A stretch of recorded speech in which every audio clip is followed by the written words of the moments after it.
Oke teman-teman semua, kali ini kita bakal ngobrolin sesuatu yang kelihatannya formal banget, tapi sebenarnya super praktis dan berguna loh.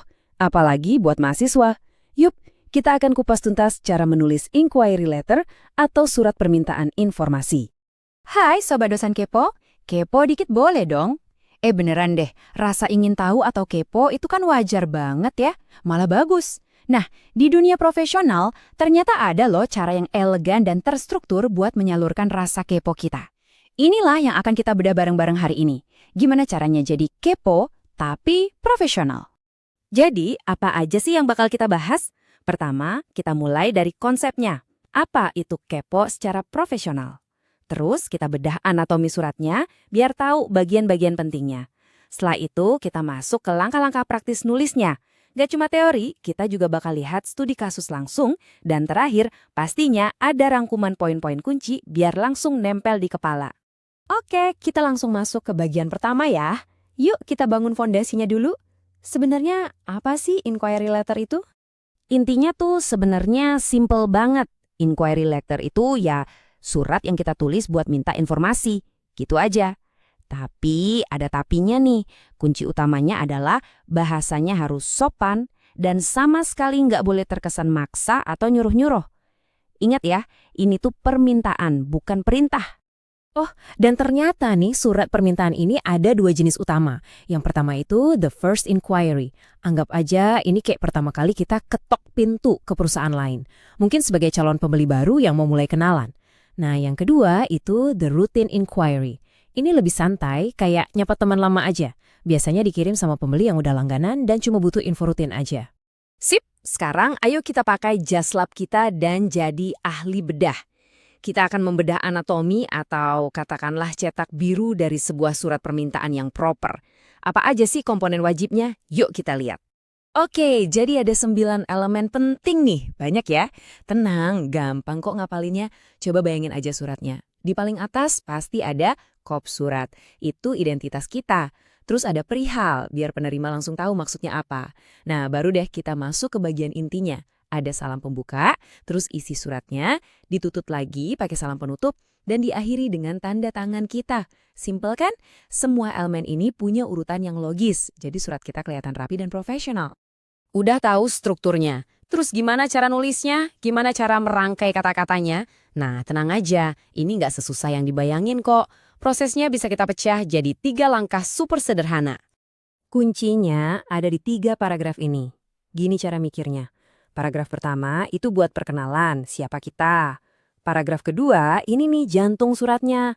Bilang aja kita tahu info tentang mereka dari mana, terus langsung sampaikan kita butuh apa.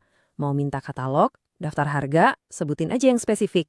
Nah, paragraf terakhir, jangan lupa etika. Ucapin terima kasih, dan yang paling penting, kasih info kontak yang jelas biar mereka gampang balesnya. Oke, teorinya udah dapat nih. Sekarang, waktunya praktek. Kita bakal lihat gimana semua ini diterapin di 2 skenario yang beda. Ini bakal bikin semuanya jadi jauh lebih kebayang.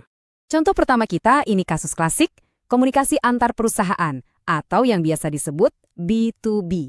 Jadi ceritanya, ada PT Maju Terus yang mau minta informasi lebih detail ke PT Komputer Berkah. Nah, coba deh perhatiin kalimat pembukanya. Cerdas banget kan? Mereka nggak basa-basi, langsung nyebutin kalau mereka udah pernah terima surat perkenalan sebelumnya. Ini nunjukin profesionalisme dan bikin si penerima langsung, oh oke, saya ingat, konteksnya langsung dapat. Lanjut ke permintaannya. Lihat deh, jelas banget kan? Mereka nggak cuma bilang, tolong kirim info produk ya. Nggak gitu, tapi spesifik banget. Minta katalog, spesifikasi detail, dan daftar harga. Ini penting banget teman-teman. Makin spesifik permintaan kita, makin bagus dan relevan juga jawaban yang bakal kita terima. Oke, dari perusahaan ke perusahaan, sekarang kita ganti skenario. Kita lihat kasus kedua, di mana seorang individu, namanya William Kusuma, nulis surat ke toko bahan bangunan. Nah, ini contoh B2C atau business to consumer. Pembukaannya di sini agak beda. Karena pengirimnya individu, perkenalannya jadi lebih personal dan straight to the point. Perkenalkan saya, William Kusuma, dan langsung diikuti tujuannya apa. Efisien banget. Nah, ini dia detail kuncinya. Cerdas banget. Dengan ngasih tahu kalau dia mau bangun 3 unit, Pak William ini ngasih konteks super penting buat si penjual. Kenapa? Ya karena ini bisa jadi ngaruh ke harga. Siapa tahu kan kalau beli banyak dapat diskon, informasi kecil kayak gini bisa bikin penawaran yang dikasih jadi jauh lebih relevan. Oke, kita udah sampai di penghujung pembahasan nih. Jadi dari semua yang udah kita obrolin, apa sih poin-poin paling penting yang wajib banget kita ingat? Yuk kita rangkum. Ada 4 hal yang harus banget kita pegang. 1. Sopan santun itu nomor 1, karena ini soal membangun hubungan baik. 2. Tujuan surat harus jelas, singkat, padat, jangan bertele-tele. 3. Kasih sedikit konteks. Ingat kan contoh Pak William tadi? Biar jawaban yang kita dapat lebih akurat. Dan yang terakhir, ini fundamental banget. Pastiin info kontak kita lengkap dan benar. Percuma kan nanya kalau mereka nggak bisa bales? Nah, sebagai penutup, aku mau kasih pertanyaan buat kalian. Coba dipikirin, entah itu buat tugas kuliah, buat kegiatan organisasi, atau mungkin buat rencana masa depan, informasi apa sih yang bakal kalian cari pakai inquiry letter pertama kalian? Sekarang kalian udah punya ilmunya nih, untuk mengubah rasa kepo jadi sebuah langkah profesional. Semuanya ada di tangan kalian. Selamat mencoba ya!